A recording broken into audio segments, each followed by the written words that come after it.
कल derived units नहीं करी, तो हम पहले थोड़ी सी बात हम लोग ड्राइव्ड यूनिट्स के बारे में बात कर लेते हैं, उसके बाद सप्लीमेंट्री।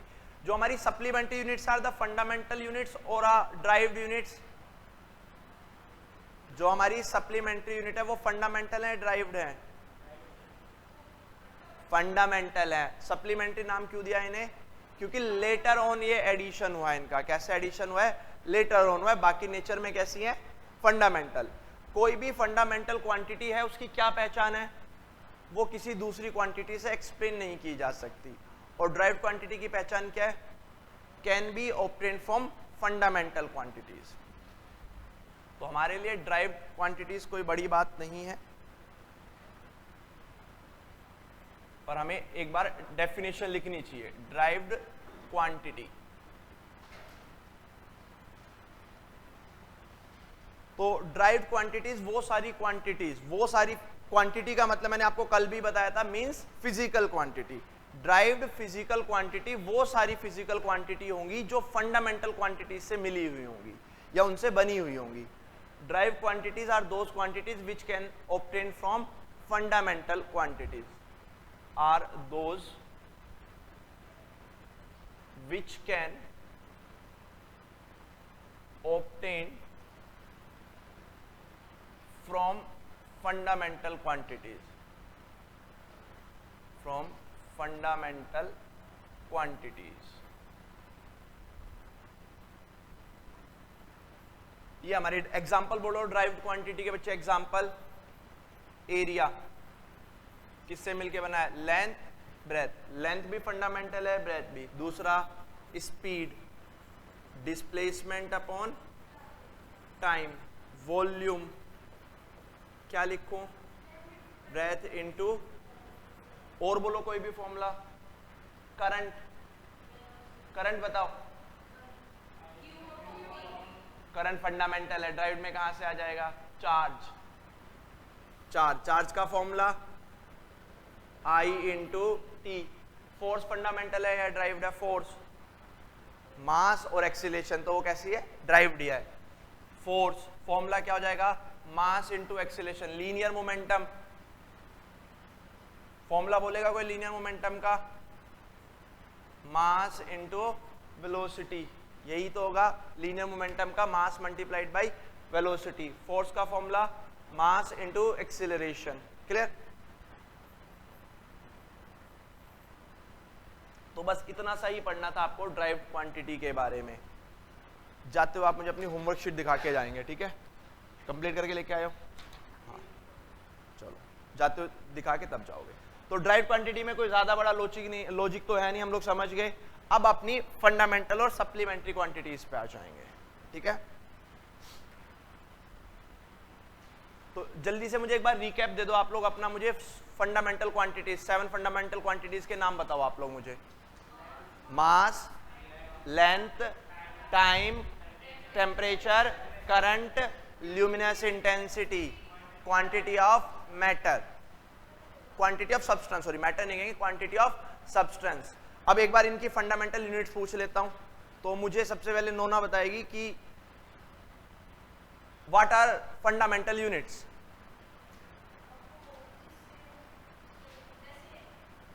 फंडामेंटल क्वांटिटीज की जो यूनिट होंगी वही क्या कहलाई जाएंगी? Fundamental units. Fundamental units belongs to which unit system? MKS, FPS, CGS, SI। SI system से बिलोंग करती हैं। एक दो क्वेश्चन जनरल है। Name 3 units of mass. Mass की 3 यूनिट बताओ। आप उससे पूछो ना। केजी वो SI होगी। दूसरी बताओ आप। क्विंटल, मास को क्विंटल में मेजर करते हैं। और टन, ग्राम, मिलीग्राम, पाउंड है या नहीं है? तो ऐसे कोई दिक्कत नहीं, हम ऐसे। अच्छा, ल्यूमिनस इंटेंसिटी की SI यूनिट? हाँ जी। कैंडला, क्वांटिटी ऑफ सब्सटेंस की SI unit? Quantity of substance की SI यूनिट? मोल। टेम्परेचर की SI unit? Kelvin. Degree Celsius is a practical unit, ठीक है? आपको याद, थोड़ा इतने से रिवीजन की हमें जरूरत थी। अब हम आ जाते हैं जो चीज हमें पढ़नी है, प्लेन एंगल और सॉलिड एंगल। क्या होते हैं प्लेन एंगल और सॉलिड एंगल, वहां से शुरू करते हैं। जब 1971 में एक मीटिंग हुई थी 1967 में, तो वहां की जो लॉ मेकिंग बॉडीज थी उन्होंने सारे साइंटिस्ट को क्या कहा था, घर चले जाओ, आपको इस दुनिया में कोई भी ऐसी क्वांटिटी नहीं मिलेगी जो इन 7 से एक्सप्लेन ना हो। 4 साल में साइंटिस्ट ने ऐसी 2 क्वांटिटीज ढूंढ ली थी जो उनसे एक्सप्लेन नहीं हो रही थी। एक का नाम क्या था, प्लेन एंगल, और एक का क्या नाम था, सॉलिड एंगल। तो जरा देखो इसे किस तरह से कहा गया। अभी आप O पे हो और O से 5 मीटर दूर हो, फॉर एग्जाम्पल आप O से कितनी दूर हो, 5 मीटर। आप ऐसे चलते हो और आप यहां A डैश पे चले जाते हो, बताओ O से कितनी दूर हो आप, 5 मीटर है। आप एक ही जगह हो या अलग अलग जगह हो, अलग अलग, एक जगह नहीं, अलग अलग हो। यहां होना और यहां होना दो अलग बात है या नहीं है। उन 7 क्वांटिटी, मैं 7 क्वांटिटीज का नाम लेता हूं, उनमें से एक्सप्लेन करके बताना मुझे। Mass, time, volume, sorry, mass, time, current, temperature, quantity of substance, luminous intensity. नहीं बता सकते, लेंथ से बताओ। लेंथ की लैंग्वेज में तो दोनों एक ही तो बात है, O से 5 मीटर दूर, O से 5 मीटर दूर। तो हमें एक नई क्वांटिटी बनानी पड़ी, और उस क्वांटिटी में हमने ये कहा कि भाई हम, जब आप A पे थे और जब आप A डैश में हो, उसमें आप थीटा डिस्प्लेसमेंट है, सॉलिड एंगल, अभी मैं आपको उसको बताऊंगा। तो आपसे ये कहा गया कि भाई जब आप A पे थे और A डैश में, किस चीज का फर्क है, इस चीज का फर्क है कि आपका एंगल बदल गया। क्या बदल गया बच्चे, एंगल बदल गया। बात समझ में आया। अगर मैं यहां से ऐसे चलूं, एक सर्कल की बात करता हूं, सर्कल को ड्रॉ करने के लिए आपको 3D ज्योमेट्री चाहिए या 2D ज्योमेट्री चाहिए, सर्कल को ड्रॉ करने के लिए? क्या इस दीवार पे मैं सर्कल बना सकता हूं, इस बोर्ड पे मैं सर्कल बना सकता हूं? सर्कल के पास कितनी एक्सिस हैं, 2 या 3? 2 हैं बच्चे। अच्छा, हमारे बोर्ड की ऐसे बेइज्जती क्यों कर रहे हो आप? वाई एक्सिस और एक्स एक्सिस है या नहीं है, 2 एक्सिस हैं या नहीं है? और 2 एक्सिस से हमेशा क्या बनता है, प्लेन। क्या बनता है, प्लेन बनता है। तो इसलिए इस एंगल का नाम क्या रखा गया, प्लेन एंगल। इस एंगल का नाम क्या रखा गया, प्लेन एंगल। अब मैं आपको एक और एक्सरसाइज देता हूं। आपके पास ना आइसक्रीम का पूरा स्फीयर है, पूरी आपको एक, अभी तो क्यूब की फॉर्म में आती है, आप ब्रिक लेके आते हो आइसक्रीम के घर पे, मान लो कोई स्फीयर की फॉर्म में आ रहा है, ठीक है। आपने क्या करा, उसमें से आइसक्रीम का एक कोन निकाल दिया, निकाल दिया। अब वहां एक एंगल बनेगा या नहीं बनेगा? आपको इस तरह का एक डायग्राम दिखेगा वहां,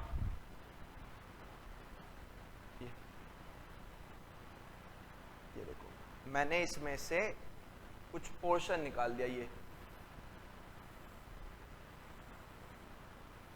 इस तरह से एक पोर्शन बाहर निकाला हुआ है ना। तो ये भी तो सेंटर पे एक एंगल बना रहा है, पर ये एंगल एक प्लेन में बन सकता है क्या?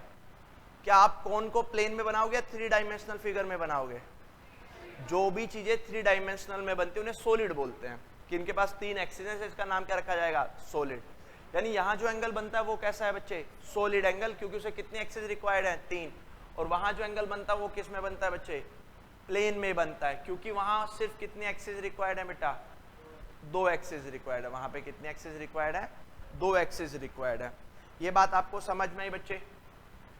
अच्छा, फिजिक्स में हम एक चीज समझते हैं कि अगर किसी टर्म का नाम फिजिकल क्वांटिटी रख दिया तो उसे हमें क्या आना चाहिए, नंबरों में मेजर करना आना चाहिए, नंबरों में मेजर करना आना चाहिए।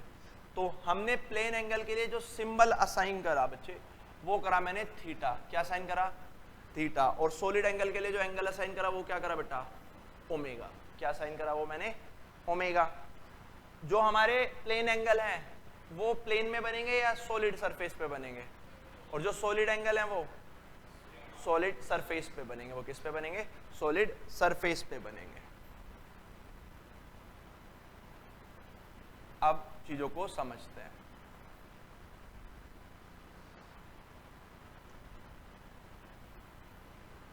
अभी आप A पे थे और A से बेटा आप चले गए B पे। कहां चले गए, B पे। ये आपका A हो गया, और A से आप कहां चले गए, B पे, और आप O पे थे। तो आपकी पोजीशन में चेंज है या नहीं है, तो आप कहोगे कि भैया इतना चेंज है हमारी पोजीशन में, कितना, थीटा, कितना चेंज है हमारी पोजीशन में, थीटा। अब मैंने कहा थीटा मेजर कैसे करोगे, तो मैंने कहा कोई दिक्कत नहीं, आप मेजर कर लोगे। थीटा इज इक्वल टू, इसको क्या बोलते हो आप लोग, मेजर और माइनर सेक्टर से आर्क भी तो बोलते हैं, सेक्टर भी और आर्क भी। तो मैंने कहा आपकी जो आर्क है ना उसे डिवाइड कर दो किससे, रेडियस से, तो आपका क्या आ जाएगा, ये वाला एंगल आ जाएगा, जो भी एंगल रहा होगा। ठीक है, हर फिजिकल क्वांटिटी के पास यूनिट है या नहीं है, अगर कोई चीज फिजिकल क्वांटिटी है तो उसके पास क्या है, यूनिट। तो इसकी जो यूनिट होगी वो प्रैक्टिकल भी हो सकती है और एसआई। हम फिजिक्स में कौन सी की बात करेंगे, एसआई।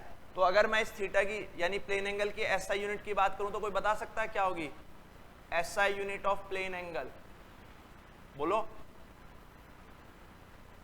एसआई यूनिट, एंगल की यूनिट,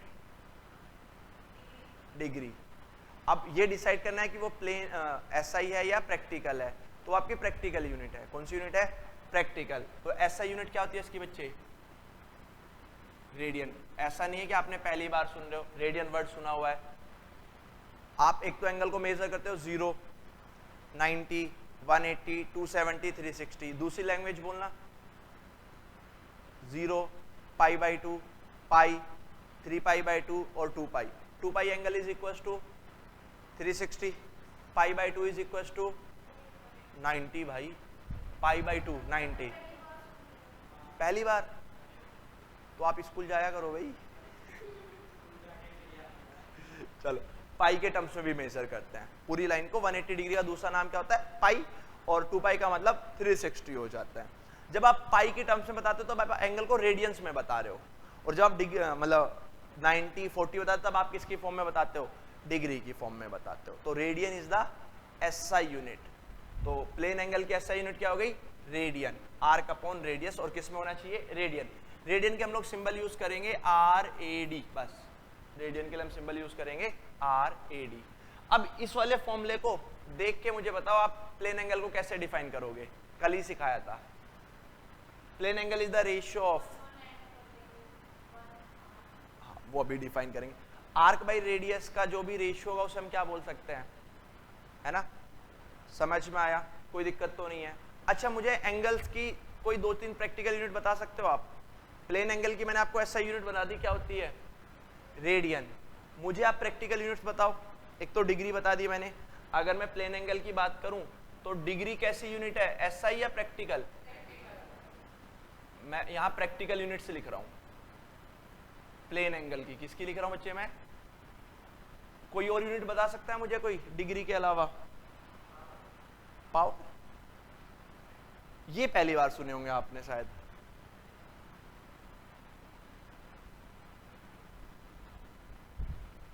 मिनट, मिनट एंगल की ही यूनिट होती है।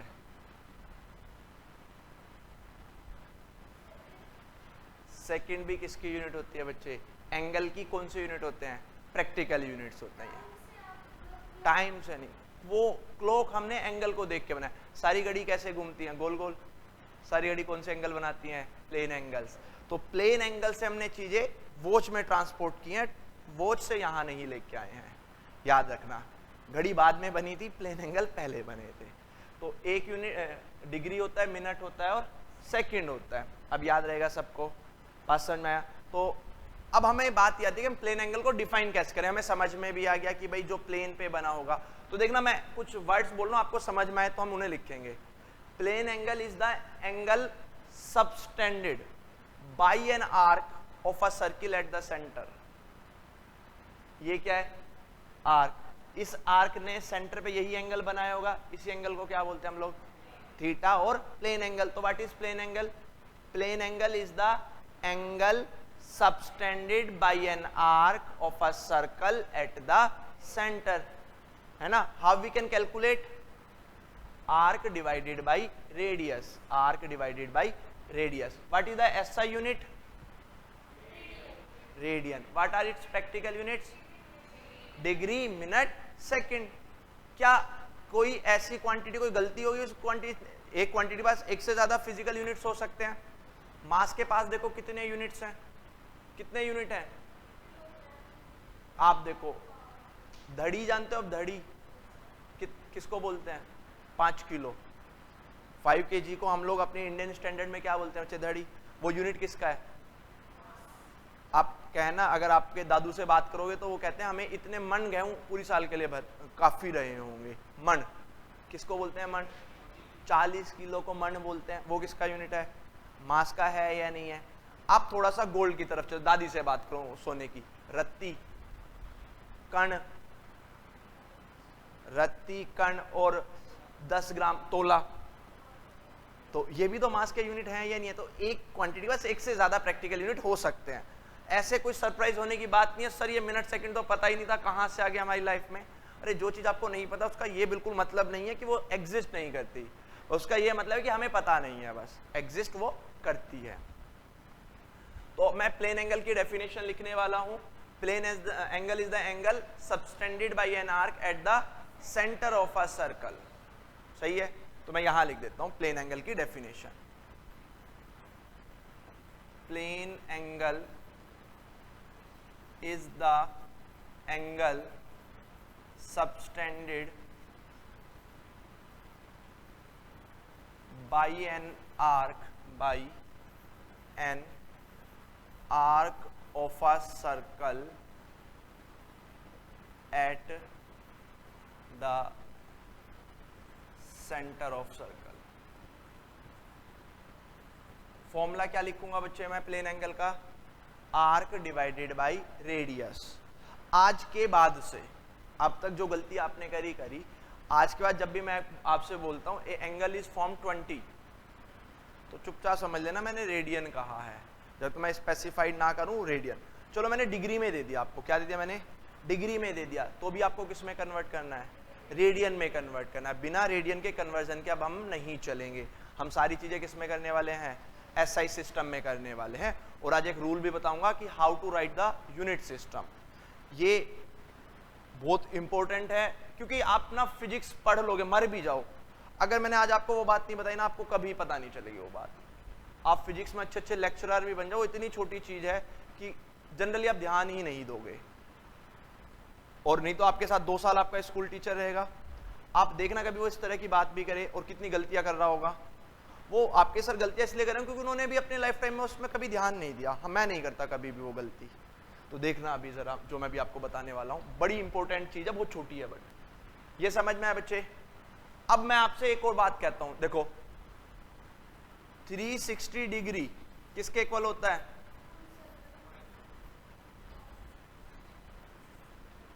2 pi radian. 360 degree is equal to 2 pi radian.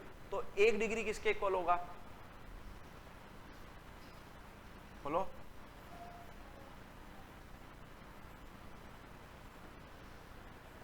समझ में है बच्चे सबको कि अगर मुझे डिग्री को रेडियन में कन्वर्ट करना हो तो उसमें किसकी मल्टीप्लाई करूंगा? पाई बाई 180 की। क्लियर हो गया? दूसरी चीज, ये आपने पहली इंफॉर्मेशन लिखी। दूसरी इंफॉर्मेशन आप लिखने वाले हैं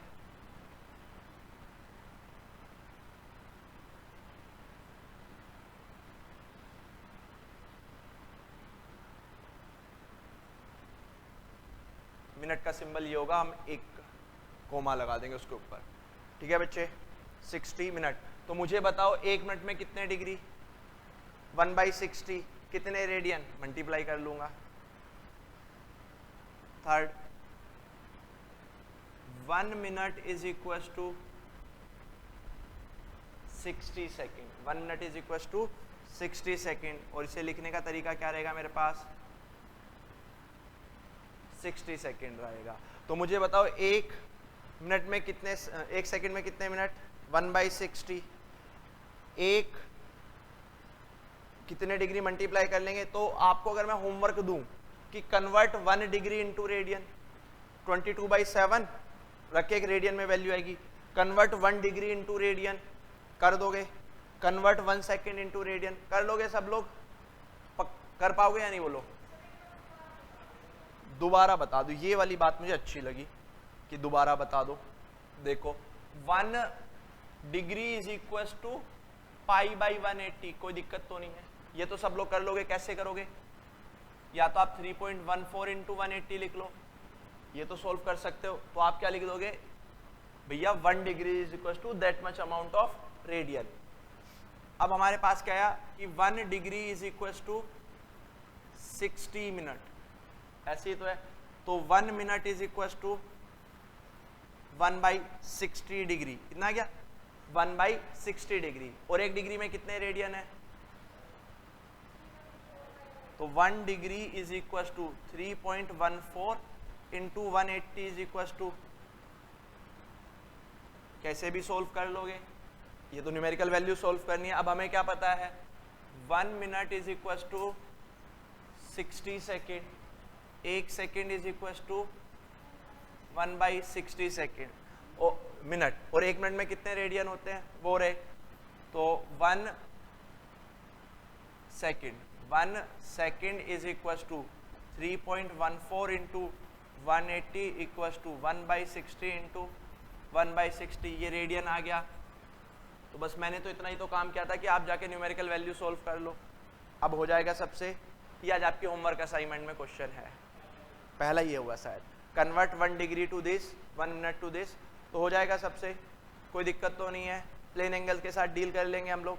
आप सोल्व भी करेंगे और याद भी करेंगे। सेकंड को डिनोट करने का ये सिंबल है, मिनट को डिनोट करने के लिए 1, और डिग्री तो आप लोगों को पहचानते हो 1 की पावर 0। हो जाएगा भी सबसे, अब कोई ज्यादा मुश्किल तो नहीं है। अब थोड़ी सी सॉलिड एंगल की बात कर, अच्छा नहीं, एग्जामिनर आपसे ये पूछेगा डिफाइन 1 रेडियन, क्या पूछेगा, और SI सिस्टम में हमने कल करा था कि सारी वैल्यूज को क्या कर दो 1 कर दो, सारी वैल्यूज को क्या कर दो 1। फॉर्मूला बोलना रेडियन का, theta is equal to arc upon radius. अगर आर्क भी 1 मीटर रही हो और रेडियस भी 1 मीटर रहा हो, थीटा भी 1 होगा। या इसे दूसरी भाषा में बात करूं, अगर कोई आर्क रेडियस के इक्वल है तो हमेशा सेंटर पे कितना एंगल बनाएगी 1 रेडियन, हमेशा कितना एंगल बनाएगी 1 रेडियन। आर्क को किसके इक्वल होना चाहिए, रेडियस के इक्वल। इसे यहां से समझो आप, ये रेडियस है 0.5 सेंटीमीटर, ये भी कितना है 0.5, और यहां से यहां तक का ये भी कितना है बच्चे 0.5 है, तो ये वाला एंगल कितना हो गया 1 रेडियन हुआ। एक और सर्कल बना, तो मैंने ये बना दिया सर्कल, इन लाइनों को ऐसे बढ़ा दो, रेडियस उतनी है या बदल गई, आर्क उतनी है या बदल गई, बट इस केस में भी जितनी रेडियस है उतनी ही क्या रही होगी आर्क। अभी भी एंगल कितना है 1 रेडियन ही है। आप एक और सर्कल लो भाई, रेडियस बदल गई, देखो रेडियस बदल गई, फिर आर्क भी तो जितनी रेडियस होगी उस कंडीशन में क्या होगी, आप यहां से डिफाइन करो, आप यहां से डिफाइन करो या यहां से डिफाइन करो, कोई फर्क पड़ रहा है क्या। तो what is 1 radian angle, 1 radian angle is the angle subtended by an arc equals to radius. 1 radian वो एंगल है जिसे कौन सी आर्क बनाए, रेडियस के इक्वल वाली आर्क जब भी सेंटर पे कोई एंगल बनाएगी वो कैसा होगा बच्चे 1 रेडियन होगा या नहीं होगा। तो 1 रेडियन भी डिफाइन कर सकते हैं हम, तो 1 रेडियन को भी डिफाइन करते हैं। चलो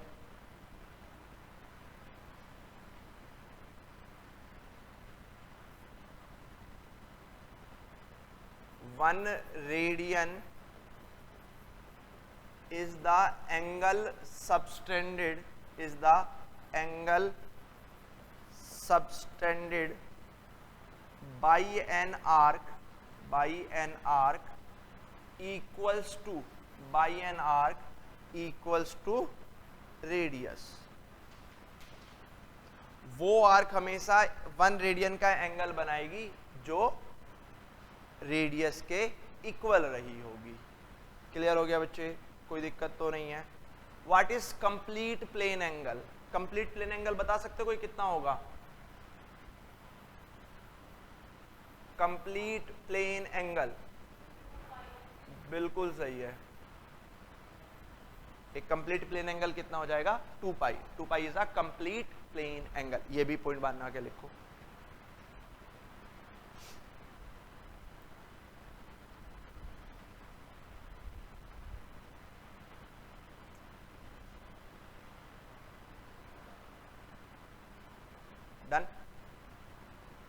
लिख क्या आपने लिख लिया बच्चे? गुड, इधर से लिख लिया भाई सबने या लिख रहे हो? लिख रहे हो?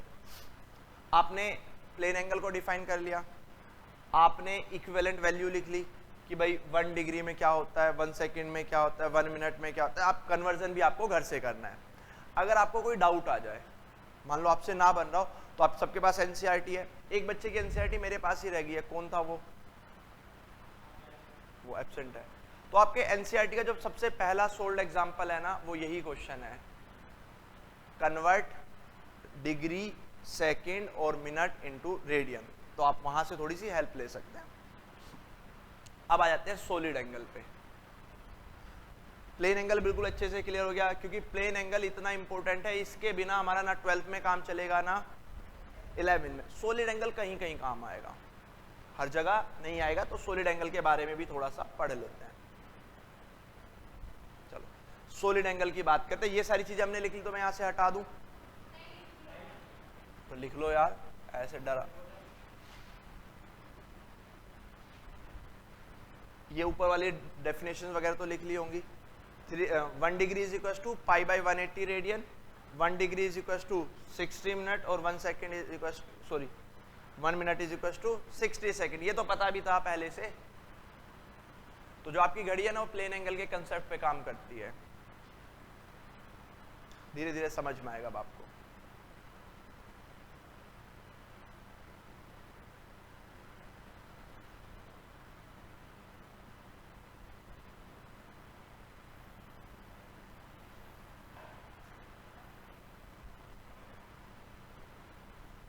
दिख रहा है?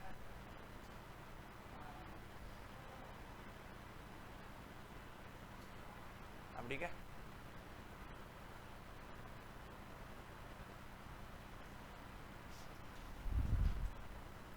एक वुडन स्फीयर में से आप ड्रिल करके कोन निकाल दो।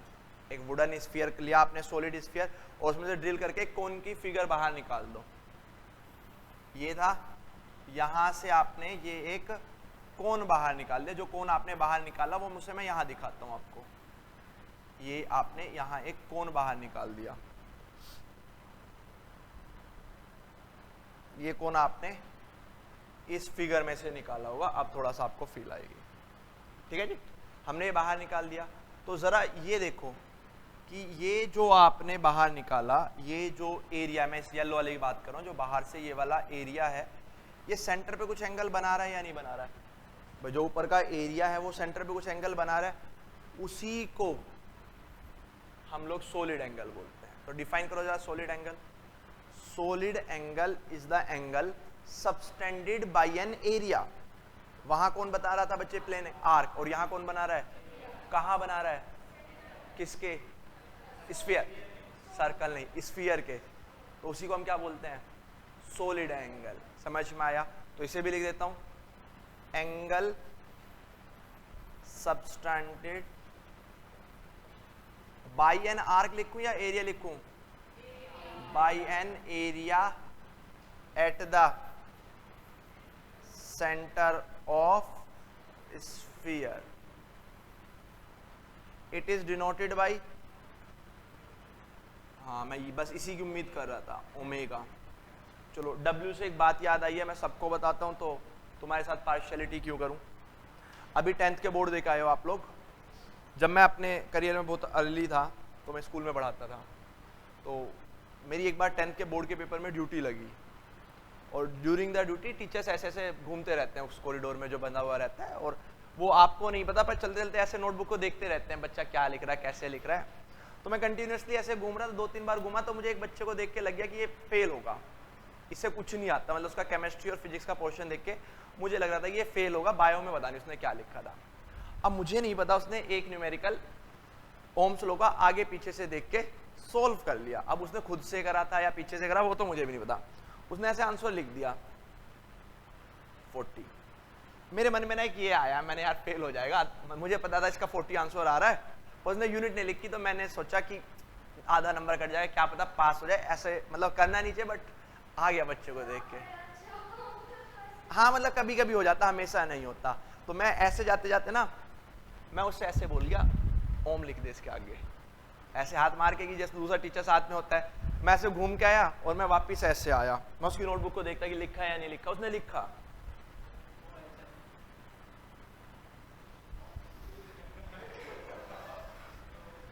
अब बताओ, फिर मतलब दिल से दुआई कि तू फेल हो। तो ये W नहीं है, ये ओमेगा है, ठीक है। अब मैं किसी को ओमेगा वैसा मत लिखा ना, OMEGA, तो इसे सिंबल को क्या बोलते हैं हम लोग, ओमेगा बोलते हैं। यहाँ तक की बात समझ में हमें? नहीं, आप बैठ के पढ़ते नहीं हो, बैठ के पढ़ते नहीं हो आप क्लास में, सो जाते हो, कहीं और जाके बैठो, नीचे रिसेप्शन पे या कैंटीन में। Angle subtended by an arc at the centre of a sphere is solid angle. तो सॉलिड एंगल की डेफिनेशन में कोई दिक्कत आई हमें? नहीं। तो इसका सिंबल क्या हो गया, ओमेगा, और फॉर्मूला क्या बना बच्चे,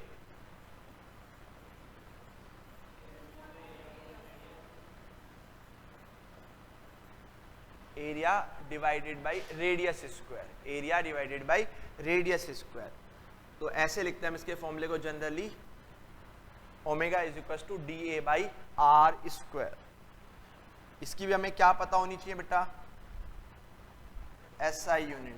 तो इसकी SI यूनिट होते हैं स्टेरेडियन, सिंबल होता है STR, सिंबल होता है STR, स्टेरेडियन।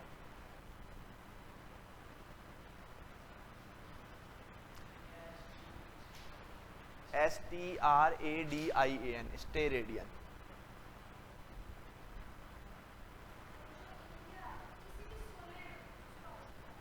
हाँ, जरूरी नहीं है कि आपको कौन निकालना है, आप उसमें ऊपर से क्यूबिकल फॉर्म में पर वो जाएगा, सेंटर तक मिलना है तो उसी तरह से कम होता चलेगा, कोई फर्क नहीं पड़ता, आप किसी भी फिगर को निकाल सकते हैं।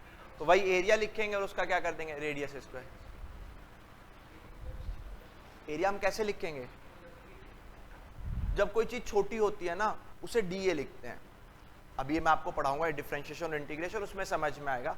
अभी ये मान लो भाई एरिया के रिप्रेजेंटेशन को इस चैप्टर में DA से कर रहे हैं, DA by R square. SI unit कितनी होगी, स्टेरेडियन।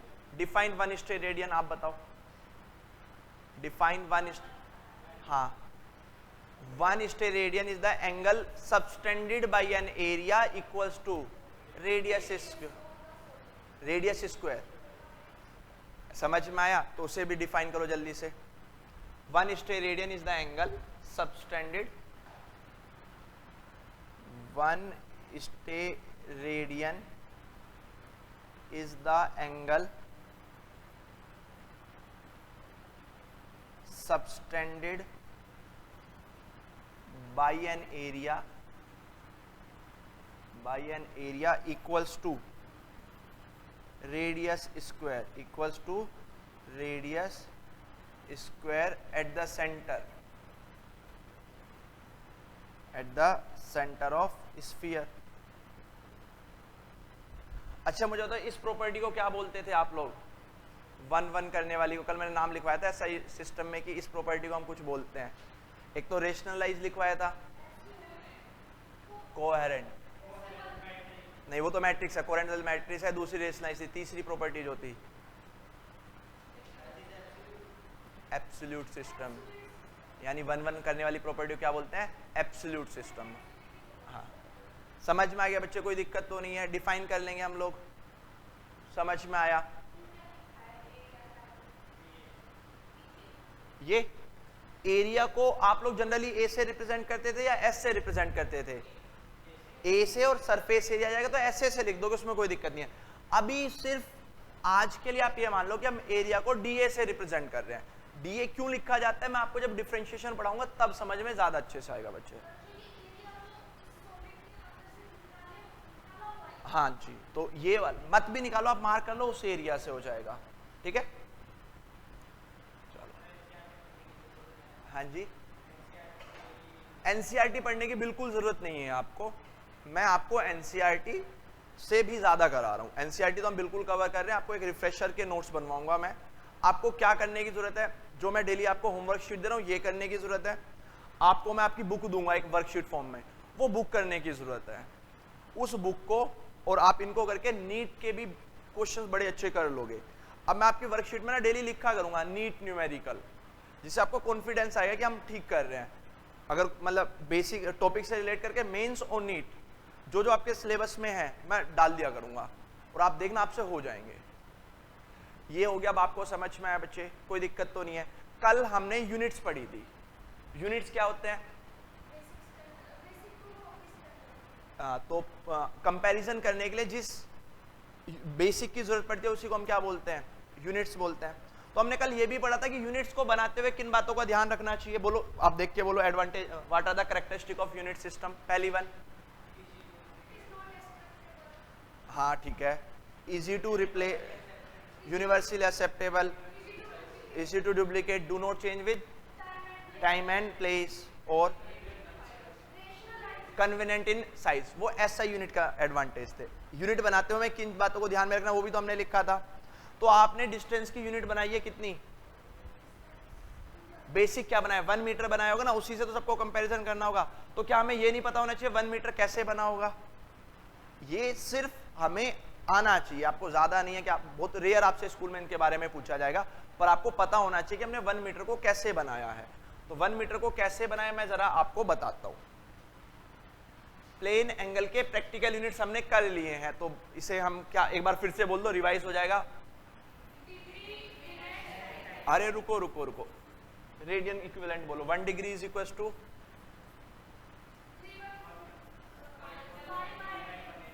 180 रेडियन। दूसरी नहीं, पहले मिनट आएगी। मिनट को रेडियन इक्विवेलेंट बोलना है।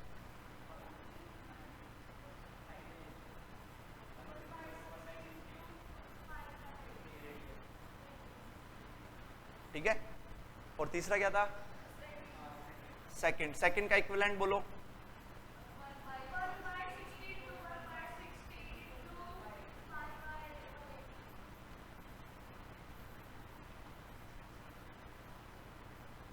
ठीक है जी।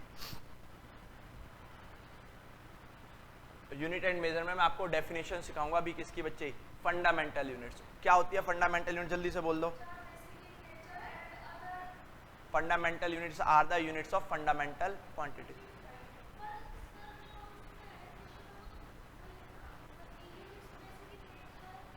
वो यूनिट की डेफिनेशन है बच्चे।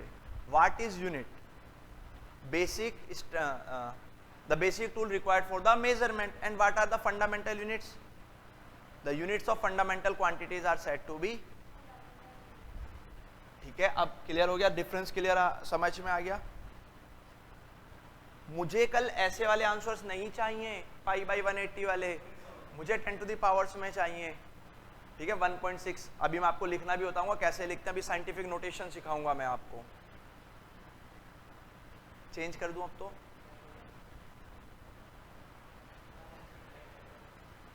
और कल से आपका बोर्ड और ज्यादा कलरफुल होना शुरू हो जाए, क्योंकि अच्छी अच्छी चीजें पढ़ेंगे, वीडियोस हुआ करेंगी आपके लेक्चर्स में।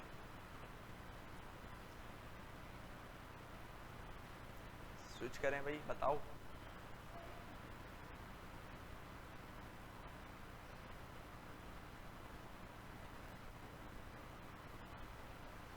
चलो जी, सबसे पहले हम लोग डिफाइन करने वाले हैं बच्चे 1 मीटर को। किसको डिफाइन करने वाले हैं? 1 मीटर को जब पहली बार बनाया गया था तो किसी मेटलिस्टिक चीज का कंपैरिजन करके बनाया था। हमने एक लकड़ी ली, उसे काट दिया और लेबोरेटरी में रख दिया। सबसे कभी आज से इसको क्या कहा करेंगे हम? 1 मीटर कहा करेंगे। और उस लकड़ी के साथ हमने देखा जैसे जैसे उम्र बीतती गई उसका साइज छोटा होता चला गया, क्योंकि हमने फ्रेंच में रखा था उसे, उसी वाली जहाँ मीटिंग हुई थी वहाँ पे ठंडी होती है, ठंडी में चीज़ें बड़ी होती हैं छोटी होती है। तो हमने देखा वो टाइम के साथ क्या हो रही है बच्चे। तो हमें वहाँ से 1 मीटर को डिफाइन करना चाहिए क्या? नहीं। फिर हमने एक ऐसी चीज़ ढूंढी जो टाइम के साथ कभी भी नहीं बदलती। क्या है ऐसी चीज़? Speed of light. हाँ, टाइम के साथ कभी भी नहीं बदलती। अगर आप किसी डिस्टेंस को लोगे ना, वो टाइम के साथ बदल जाएगा, स्पीड के साथ बदल जाएगा, मास भी बदल जाता है। एक सिर्फ स्पीड ऑफ लाइट है जो कभी भी नहीं बदलती। वो हमेशा कितनी रहेगी? 2.9993 into 10 to the power 8 metre per second, जिसे आप अप्रोक्सीमेटली क्या लिख देते हो? 3 into 10 to the power 8 metre per second. Clear होगी ये बात आपको? तो अब जरा उसे समझते हैं। लाइट की 1 सेकेंड में चलने वाला डिस्टेंस कितना होगा? How much is the distance travelled by light in 1 second? Distance का फॉर्मूला क्या होता है? Speed into time. स्पीड बताओ कितनी होती है लाइट की? 3 इंटू 10⁸। टाइम कितना लिया है? 1 सेकेंड। कितना टाइम लिया है? 1 सेकेंड। 1 की मल्टीप्लाई करो तो कितना डिस्टेंस ट्रेवल करेगी? 3 इंटू 10⁸ मीटर। इतना ही करेगी या नहीं करेगी? बात समझ में आया? आधे सेकंड में कितना डिस्टेंस ट्रेवल करेगी? उसका हाफ करेगी। उसके आधे टाइम में, है ना? 1 सेकंड के 50वें हिस्से में कितना? 1 इंटू 50 मल्टीप्लाइड बाय 3 इंटू 8। यहां तक की बात समझ में आया? बड़े ध्यान से देखना, don't be shocked.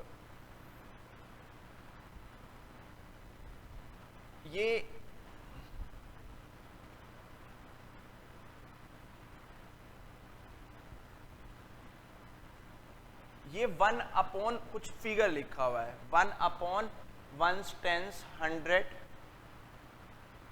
1000 10,000 lakh 10 lakh crore 1 crore तो 10 करोड़ ऐसे तो लिखा हुआ है, यानी 29 करोड़ 97 लाख, कुछ इस तरह से लिखा हुआ है। 1 सेकंड का पार्ट है ये। 1 सेकंड को इतने बड़े फिगर से लगभग कितने से? 30 करोड़ से भाग कर रहे हैं हम, लगभग 30 करोड़ से कर रहे हैं। कुछ टाइम आएगा या नहीं आएगा?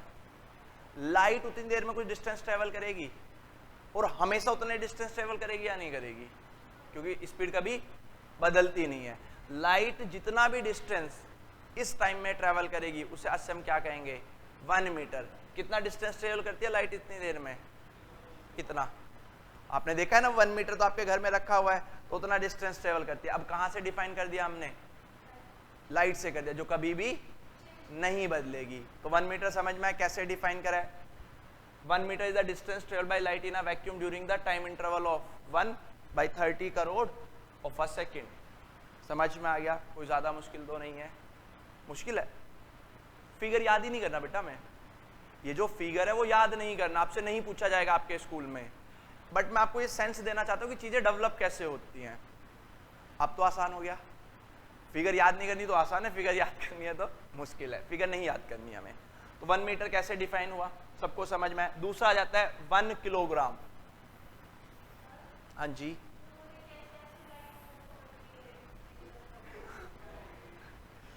उन्होंने कैसे मेजर करा था? उन्होंने जब स्टैंडर्ड बनाया था तो एक स्केल का स्टैंडर्ड बनाया था। उस स्केल के साथ दिक्कत क्या रही थी? वो टाइम के साथ छोटा हो रहा था। टाइम के साथ क्या हो रहा था? छोटा हो रहा था। तो ये यहां से यहां तक का डिस्टेंस मुझे पता था, पर मैं कुछ ऐसा बेसिक बनाना चाहता हूं जो कभी ना बदले। मैं मर गया, मान लो मुझे उस स्टैंडर्ड की एक्चुअल लेंथ पता थी, मैं मर गया, उसके बाद तो जनरेशन को नहीं पता चलेगा। तो मैंने क्या करा, उतना डिस्टेंस लिया, स्पीड ऑफ लाइट ली, तो टाइम कैलकुलेट कर लिया, फिर बस उल्टा करके बोल दिया कि उतने टाइम में जो भी ट्रेवल करेगी। ऐसे नहीं है, लाइट के साथ दौड़ कौन सकता है, तो पता कैसे चलेगा? तो वो कंपैरिजन से बनाया था। 1 किलोग्राम जैसा पहले दिन बना था, जो स्टैंडर्ड पहले दिन बनाया था वो स्टैंडर्ड आज भी है। अगर भूकंप आ जाए और वो चीज खराब हो जाए तो हमारे पास जो ट्रू वैल्यू थी 1 ग्राम की वो नहीं मिल सकती। जरा देखो किसकी बात कर रहे हैं हम लोग? हम कर रहे हैं 1 kg। हमने कैसे डिफाइन करा था? 1 kilogram is equal to the mass of international prototype of kilogram.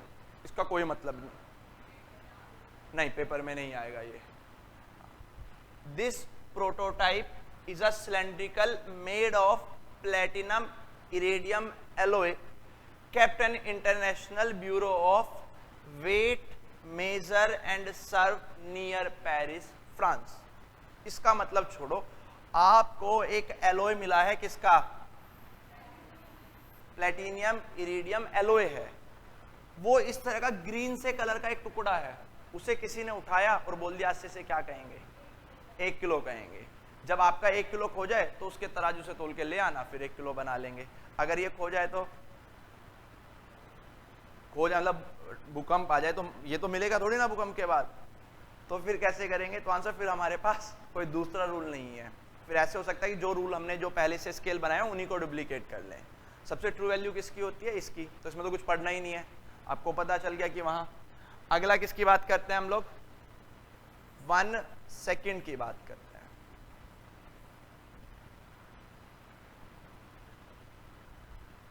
चलो आप बताओ लाइट कैसे दिखती है आपको? लाइट आप मुझे देख पाते हो, कैसे देख पाते? आप मुझे डार्क में तो नहीं देख, अगर इसमें रूम में डार्क कर दूं ना आप मुझे देख पाओगे ना मैं आपको देख पाऊंगा। ओ भाई, light is the energy which gives us the feeling of sensation, seeing, जो हमें देखने का एहसास करा दे उसको लाइट बोलते हैं। बट देखते कैसे हैं, लाइट कैसे जनरेट होती है इसके बारे में सोचते हैं। मैं बताता हूं आपको, फिर डिस्कस करना। ये देखो, ये एक न्यूक्लियस है, न्यूक्लियस की ऑर्बिट है। हर ऑर्बिट में जो इलेक्ट्रॉन्स हैं वो फिक्स्ड होंगे या अपनी मर्जी से कुछ भी रह सकते हैं, फिक्स्ड होंगे। जो इलेक्ट्रॉन इस ऑर्बिट में रहेगा उसकी एक पर्टिकुलर एनर्जी लेवल्स होंगे और जो इस ऑर्बिट में रहेगा उसके अपने एनर्जी लेवल्स होंगे। कौन सी ऑर्बिट में ज्यादा एनर्जी होती है बच्चे? आउटर। जैसे जैसे बाहर चलते चलोगे एनर्जी क्या होगी? इंक्रीज करती चली जाएगी। अभी क्या हुआ, मैंने इसे टेम्परेचर दिया, इसे मैंने क्या दिया? टेम्परेचर दिया। इसके पास जो इलेक्ट्रॉन था उसकी एनर्जी बढ़ गई। ज्यादा एनर्जी के साथ ही अपनी ऑर्बिट में रह सकता है क्या? नहीं, कम एनर्जी के साथ। तो ये कूद के कहाँ गया? बाहर वाली ऑर्बिट। बाहर वाले का परिवार पहले से पूरा था, उसका ऑक्टेव पहले से कंप्लीट था, तो क्या इसे रहने देंगे? नहीं रहने देंगे। तो वापिस इसे कहाँ जाना पड़ेगा? अपने घर जाना पड़ेगा। पर अपने घर जाने के लिए इसका दिक्कत क्या है? एनर्जी ज्यादा है इसके पास। तो उस एनर्जी को क्या करेगा? बाहर एक फोटोन बना के बाहर भेज देगा, फोटोन बना के बाहर भेज देगा, वो लाइट होती है। मैंने यहां से क्या करा? लाइट ऑन करी, लाइट ने मेरे अंदर इस वाले इलेक्ट्रॉन को एनर्जी दे दी, वो कूद के कहां गया? बाहर। बाहर पहले से ऑक्टेव पूरा, फिर कहां चला गया? अंदर चला गया। तो एक फोटोन निकला, आपकी तरफ आया, आपको मोहित भैया दिखते हैं सामने खड़े हुए। हमने फिर एनर्जी दी, फिर इलेक्ट्रॉन बाहर गया, फिर आया। जब तक बल्ब ऑन हो रहा है तब तक मैं आपको दिख रहा हूं, दैट मीन्स तब तक इसके जैसे इलेक्ट्रॉन्स को एनर्जी मिल रही है, वो बाहर जा रहे हैं और फिर कहां आ रहे हैं बच्चे? यानी इन दोनों सेल के बीच में, ट्रांजिशन हो रहा है या नहीं हो रहा है? इलेक्ट्रॉन बाहर जा रहा है, वापिस आ रहा है, बाहर जा रहा है, वापिस आ रहा है, बाहर जा रहा है, वापिस आ रहा है। ऐसा हो रहा है या नहीं हो रहा है? कोई दिक्कत तो नहीं है। ऐसे ही आप देखते हो। फिर जब मैं ट्यूबलाइट ऑफ कर दूंगा या पूरे में डार्क होगा, आप मुझे क्यों नहीं देख पाते? क्योंकि मेरे जो अंदर वाला इलेक्ट्रॉन है इसको एनर्जी देने का कोई सोर्स है क्या? नहीं है। जैसे आपने लाइट ऑन करी, उसे सोर्स मिल जाता है। जैसे सन राइज हुआ, हमें सोर्स मिल जाता है। सन चला गया, सोर्स खत्म हो जाता है। तो दिखने का प्रोसीजर समझ में आया? यानी आपके और मेरे इलेक्ट्रॉन पूरे दिन क्या करते रहते हैं? Transition, inner to outer, outer to inner, ऐसे चलता रहता है। जब तक आप मुझे दिख रहे हो तब तक यही काम हो रहा है। समझ में आया? ये आपके साथ भी होगा, ये सबके साथ होगा, जितने भी एटम है सबके साथ होगा या नहीं होगा? अब जरा देखो, 1 second is the duration of, ये वाली फिगर, इकाई, दाई, सैकड़ा, हजार, 10,000, लाख, 10 लाख, करोड़, 10 करोड़। करोड़ के बाद क्या आता है? पता नहीं क्या आता है। तो हम इसे बोल सकते हैं 919 करोड़। ऐसे बोल दो, तब तो 90 बोलता हूं, 919 करोड़ राउंड फिगर बोल रहा हूं। जब एक इलेक्ट्रॉन पहली ऑर्बिट से बाहरी ऑर्बिट में आता है तो कुछ ट्रांजिशन होता है या नहीं होता? भाई एक इलेक्ट्रॉन ऐसे गया, ऐसे गया, कुछ टाइम लगा, दूसरी बार गया, कुछ टाइम लगा, तीसरी बार गया, कुछ टाइम लगा। जब एक इलेक्ट्रॉन इतनी बार साइकिल बना लेता है, उसमें जो भी टाइम लगता है उस टाइम को 1 सेकेंड बोलते हैं। उस टाइम को क्या बोलते हैं? 1 सेकेंड बोलते हैं। यानी आपके और मेरे इलेक्ट्रॉन का जो ऑक्सीलेशन बहुत कम है या बहुत ज्यादा है?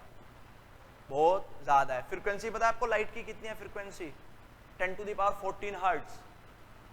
दैट मीन्स 1 सेकेंड में 10⁻14 टाइम्स वो ट्रांजिशन स्टेट में चला जाएगा और एक्साइटेड स्टेट, फिर ट्रांजिशन इस तरह से घूमता है। तो जब इतनी बार वो चक्कर लगा लेगा, इतनी साइकिल्स कंप्लीट कर लेगा, उस टाइम को हम कितना कहने वाले हैं बच्चे? 1 सेकेंड कहने वाले हैं। और लाइट कभी बदलती है कि अपनी स्पीड? इसलिए हमने इसे भी किससे कंपेयर कर दिया है? लाइट से कंपेयर कर दिया। समझ में आएगा कि how we can calculate the 1 second?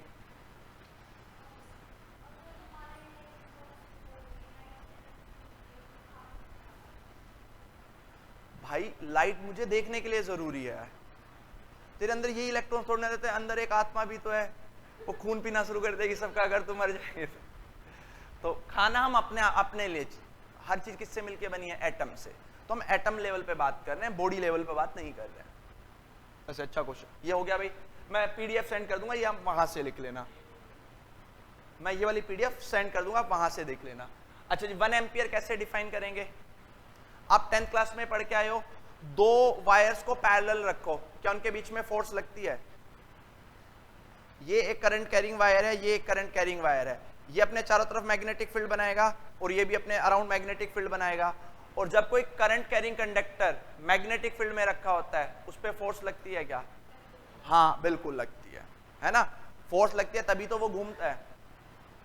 तो देखो 1 एम्पियर को हमने ऐसे डिफाइन करा, हमने दो वायर्स को ऐसे रख दिया, दो वायर्स को ऐसे रख दिया और इनमें ऐसा अरेंजमेंट करा कि ये कितना फोर्स एक्सपीरियंस करें बच्चे, 2 into 10 to the power -7, 2 into,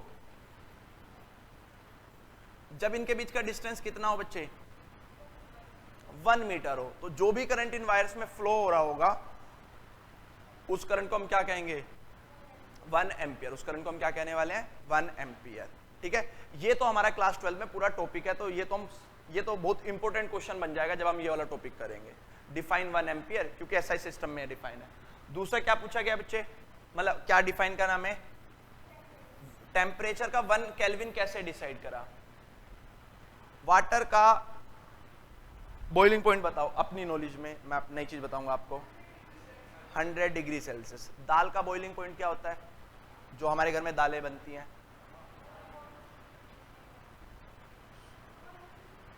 अच्छा दाल को बनाने के लिए मम्मी हमेशा कुकर का यूज करते हैं, ओपन बाउल का यूज करते हैं, दोनों में कभी नहीं बनाती, दोनों में अगर बनाएंगी तो दाल को 2 दिन पहले भिगो के रखेंगी, अगर ओपन बाउल में बनाएंगी तो वो दाल को कुछ टाइम पहले भिगो के रखेंगे पानी में, तब बनेगा।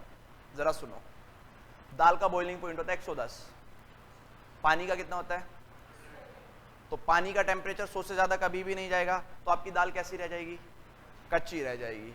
तो हमने क्या करा, पानी को किसके अंदर बंद कर दिया, कुकर के अंदर बंद कर दिया।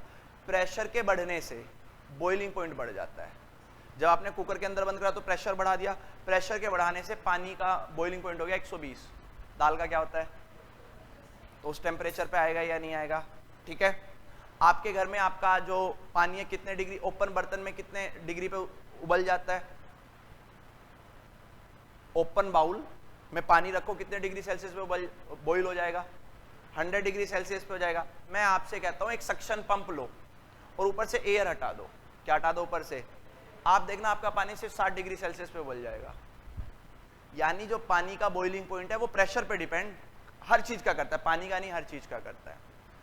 आप 11 में जब लास्ट में चलोगे थर्मोडायनेमिक्स में, तो मैं आपको एक ऐसा पॉइंट बताऊंगा, वहां पानी तीनों स्टेट्स में मिलता है, पानी तीनों स्टेट्स में, लिक्विड में भी मिलेगा आपको उसी टेम्परेचर पे, सॉलिड में भी मिलेगा और गैस की फॉर्म में भी मिलेगा। आपने एक प्रोसेस पढ़ा होगा कि पहले आइस से क्या बनेगी वाटर, और वाटर से क्या बनेगा, यही तो बनेगा, 3 प्रोसेस है। आप कभी भी ना इंस्टा रील्स देखते होंगे सारे लोग, फॉरेन में आपने पानी वाला भिगोने में और उसे ऐसे विंडो से बाहर फेंकते हैं, वो सारा बर्फ बन जाता है, वो तो बीच के प्रोसेस में गया ही नहीं, गया क्या, वो इसी में आएगा। तो वाटर का एक ट्रिपल पॉइंट होता है। अब देखो 1 kelvin is the fraction 1/273 fraction of the thermodynamics temperature of a triple point of water. तो वाटर का ट्रिपल पॉइंट क्या होता है, एक ऐसी प्रेशर और टेम्परेचर का रिलेशन होता है जिसपे वाटर को तीनों स्टेट्स में रहने की परमिशन है, वो सॉलिड में भी रह सकता है, वो लिक्विड में भी रह सकता है, और वो चलो चैप्टर आएगा थर्मोडायनेमिक्स से।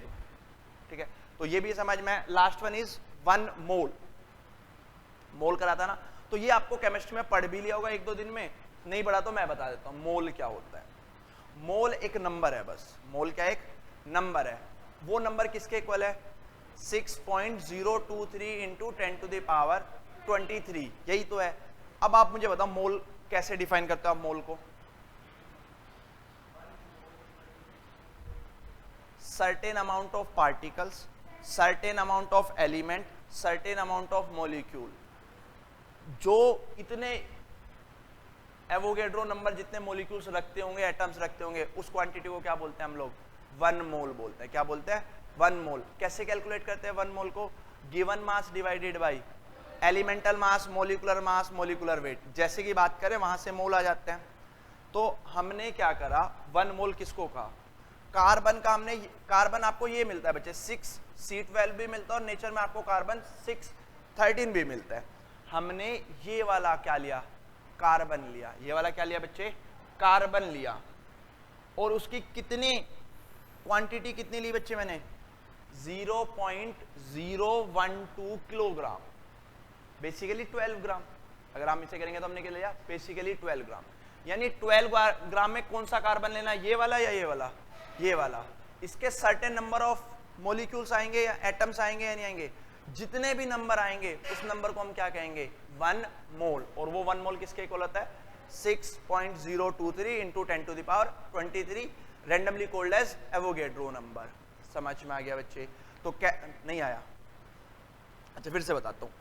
हमने ना चावल लिए, है ना, बहुत सारे चावल लिए, चावल का नाम कार्बन रख दूं, आप थाली में चावल रखो, चावलों का नाम मैंने कार्बन रख दिया। आपको दो तरह के चावल मिलते हैं, एक बासमती राइस और एक डेली यूज वाले। आप डेली यूज वाले ले लो, बासमती वाले नहीं लिए। आपको वो 12 ग्राम लेने हैं, 12 ग्राम तोल लिए। 12 ग्राम में कुछ नंबर ऑफ चावल होंगे, यानी कुछ नंबर ऑफ कार्बन होंगे। आपने उन्हें गिन लिया ऐसे पूरे दिन बैठ के, ऐसे पूरे दिन गिना, वो आए 6.023 इंटू 10 टू द पावर 23, वही क्या कहलाए गए, 1 मोल। वो जितने भी नंबर आए उसे हमने क्या कह दिया बच्चे, 1 मोल। क्लियर है? लास्ट टॉपिक लिखो आज का, 1 कैंडला नहीं करें हम decide, rules for writing the units, rules for writing the units. ये 4-5 पॉइंट है, ये हमें लिखने हैं। हाँ जी बच्चे, रेशनल सिस्टम होता है, कोहेरेंट सिस्टम होता है, उसका तो आपने जवाब भी दिया था एक क्वेश्चन का। कैरेक्टरिस्टिक लिखवा दी होगी मैंने, वो एडवांटेज ही है। Rules for writing the units,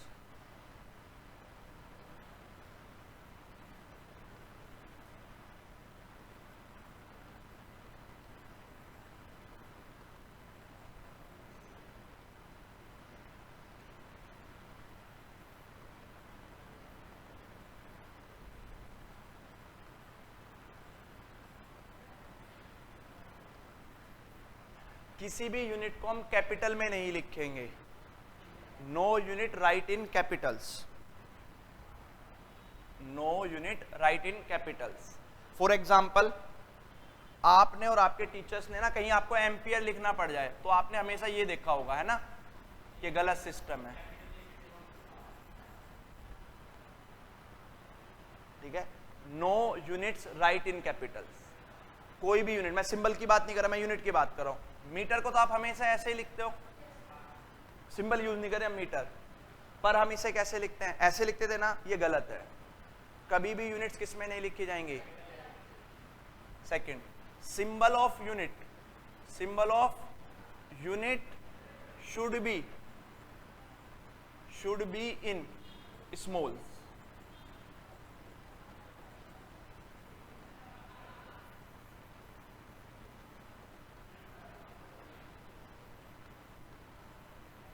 accept the name of scientist.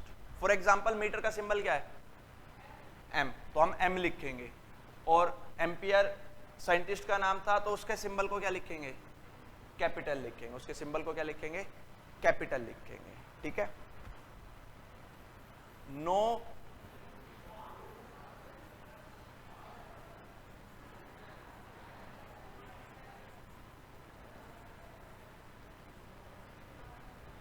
कुछ बच्चों को आदत होती है 7 मीटर्स लिखने की, सिंगुलर फॉर्म होती है हमेशा यूनिट की, कोई प्लूरल फॉर्म नहीं होती। तो हमने अगर ऐसे लिखा है 7 मीटर्स तो गलत है, हमें क्या लिखना है, 7 मीटर लिखना है। हमें क्या लिखना है, 7 metre. Next, no solidus are used. Solidus क्या होता है बच्चे, कोमा, हाइफन, ये सारे सिंबल्स को क्या बोलते हैं, सोलिड्यूअस। कुछ लोग क्या लिख देते हैं, सेंटीमीटर, और बाद में फुल स्टॉप लगा देते हैं, नहीं लिखना। कुछ बच्चे ऐसे लिख देते हैं सेंटीमीटर, ये भी गलत है। ठीक है, last, name of scientist are always write first. किसी भी साइंटिस्ट का नेम या सिंबल हम अपनी यूनिट में क्या लिखेंगे, पहले लिखेंगे। जैसे एम्पियर मीटर लिखना, आपको क्या लिखना है, तो आप या तो ऐसे लिखो एम्पियर मीटर, या फिर क्या लिखोगे, कैपिटल ए और स्मॉल एम। कुछ बच्चों को आदत क्या होती है, ये लगाने की होती है, वो क्या होती है, हमें क्या लिखना है, सिर्फ, आपके टीचर्स भी लिख देते हैं ऐसे, एम्पियर स्लैश मीटर्स। यही वो छोटी सी नॉलेज थी जो मैं आपको बताना चाहता था। अगर आप आज नहीं पढ़ोगे तो कभी पढ़ने की जरूरत भी नहीं है। ठीक है, name of scientist are always write first, पहले लिखेंगे। एक क्वेश्चन पूछ लू मेंस का, पूछ लू,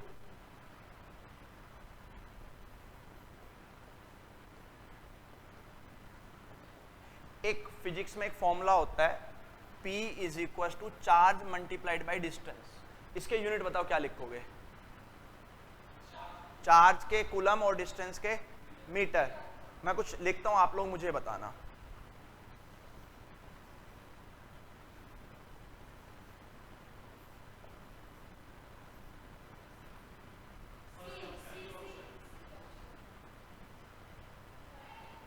और कर देता हूं, हो सकता है इसमें ना मिला हो आपको।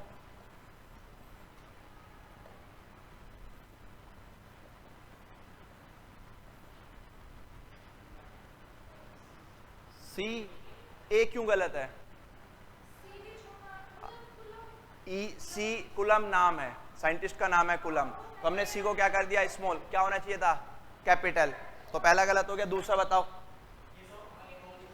ये सोलिडस नहीं होना चाहिए था, तो ये इसलिए गलत होगा। ये किस लिए सही है? क्योंकि पहला कैपिटल है और दूसरा स्मॉल है। ये क्यों गलत हो गया? ये क्यों गलत हो गया? साइंटिस्ट का नाम पहले आएगा, और इसका मतलब तो कुछ और ही बन रहा है। कल की क्लास में इसका मतलब बन रहा है मिली कुलम, अभी आपको समझ में आएगा। और साइंटिस्ट का नाम छोटा नहीं हो सकता, समझ में आया बेटा? पक्का? 8954